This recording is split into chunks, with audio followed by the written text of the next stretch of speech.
নারী ফুটবলার ঋতুপর্ণা চাকমার রাঙামাটির বাড়ি নির্মাণের দায়িত্ব নিয়েছে বিসিবি। শনিবার বিসিবির সভা শেষে এই সিদ্ধান্তের কথা জানিয়েছেন সংস্থাটির পরিচালক ইফতেখার আহমেদ মিঠু। রাঙামাটির কাউখালী উপজেলার দুর্গম মগাইছড়িতে ফুটবলার ঋতুপর্ণার এই বাড়ি নির্মাণ করার দায়িত্ব নিয়েছে দেশের ক্রিকেট নিয়ন্ত্রক সংস্থা বিসিবি।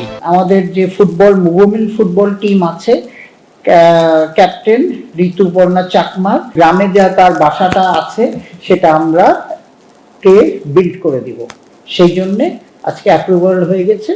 ওইটা নিয়ে আমরা Bangladesh cricket board will build the house for Rituparna Chakma. Walton এখন দেশের সীমানা পেরিয়ে পৌঁছে গিয়েছে 50টিরও বেশি দেশে।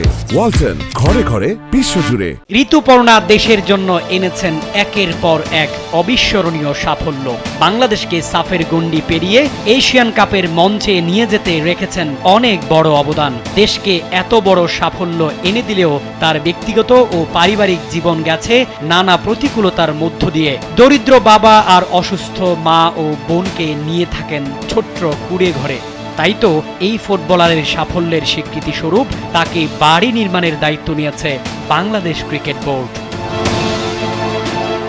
শামীম খান, কালবেলা।